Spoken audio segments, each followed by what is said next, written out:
You can also go to India and they will refer as a mobile phone as a Nokia. This shows your brand awareness and your brand image.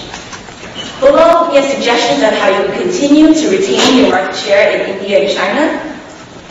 And we believe that your core competency here in India and China is local adaptation and creating value for the customer based on their local preferences. Why should we continue to project? Why should we continue to enter India and China? Because we have projections starting with 2009 as our estimate, and above that we have a linear regression for estimated after 2010 for both India and China. Let's apply this local adaptation and local preferences to the emerging market of Brazil. I'd like to pass it off to Bilal, who will talk more about our emerging market. Thank you, Rachel. As my team mentioned, we divided our recommendation and issues into different segments: emerging markets and developed markets. In emerging markets, we targeted Brazil because of the countless opportunity present in that country, especially in the rural areas. And we believe that Brazil is a strong point to start the business, and when we are recommending to expand into Latin America. Also, as Ia mentioned, your company has a core competency in the mass production of basic cell phones, as well as coming up with the innovative ideas to meet the high-end demand, which perfectly fits with the demand demographics of Brazil, where areas with the low-end income has a booming demand for basic cell phones, and people from city and south region has higher demand for high-tech cell phones. Three months ago, your company formed an alliance with América Móvil, which is a Mexican telecom giant. This alliance allows América Móvil subscribers to download all the free apps from Nokia store Ovi, which also promoted the brand name for Ovi in Latin America. We recommend that your company should further expand into that partnership and form an alliance with Claro because of the following reasons. Claro is a subsidiary of América Móvil with a market share of 25.8% there, and also has exponentially decreasing demand in rural areas of Brazil. Secondly, Claro has the potential to expand into Latin America, which perfectly aligns with our long-term recommendation to expand into Latin America. Second major issue we identified was decline in market share in the US. We evaluated it is because of the three major reasons: the weak carrier relationships, the stronger brand image, and CDMA cell phone, which my partner Anthony will talk about in the later slides. Now I'm going to pass the floor to Mina, who's going to talk about implementation in Brazil. Okay, thank you, Bilal. Okay, so in Brazil, we believe that first, in order to implement an effective strategy, what your firm should strive to do is to first identify the market that you will be working in. Nokia was very successful in India, and one of the reasons for their success was because they hired a group of anthropologists which were able to identify what were the values and needs of those customers. By investigating local consumers' values and needs, your firm can really create a product which is tailored to the income and demographics of that population. This information will also help decide what strategies Nokia will pursue in Brazil and Latin America.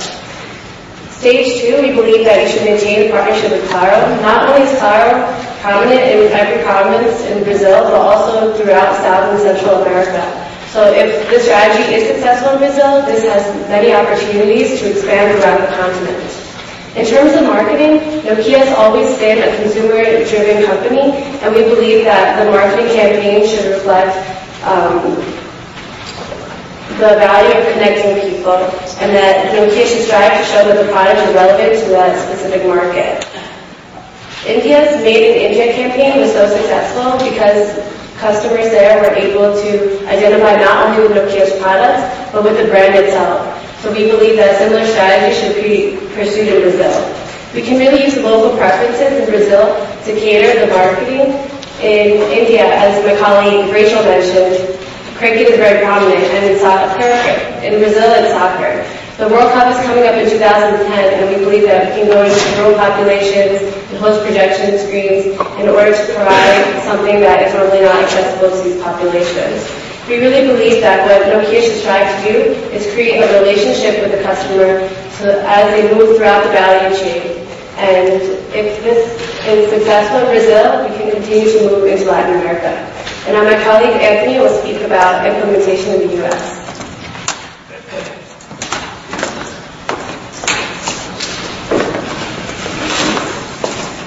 Thank you, Nina. Now I'd like to walk you through our implementation process for the U.S. The first step that we recommend is that you implement a team of user experience experts, much like those that you have in China, in order to identify market trends in the U.S. In addition, increasing the number of R&D facilities in strategic places such as Silicon Valley will help increase your company's level of innovation. Ultimately, you should expect to produce CMA format phones in order to take advantage of 50% of the U.S. market in which you had not partaken in before. We estimate that this process will cost an additional $1.8 billion in 2010 in R&D. The second step is to implement a new marketing campaign in order to increase your brand equity. You can do this by opening flagship stores across the country, as well as heavily advertising in order to increase awareness and buzz about your brand. We estimate that this will cost an additional $1.5 billion in 2010 in marketing. The third step is to improve carrier relationships with such as Verizon and AT&T in order so you can take advantage of marketing networks, distribution channels, client base, and price flexibility. Now this slide shows our projections for Brazil for the next 4 years. We used an industry growth rate of 8.9%, and as you can see, it shows steady growth in Brazil. This is our projections for the U.S. market. We used a industry growth rate of 4.7%, and this also shows a very promising growth in the U.S. market. Now, by maintaining our market share in India and China and taking advantage of the opportunity in the growing market in Brazil, Nokia can achieve the sustainability necessary to repair and grow in developed markets such as the U.S., as well as take opportunities in Latin America. We believe that our recommendation will provide a solid first step for success for your company.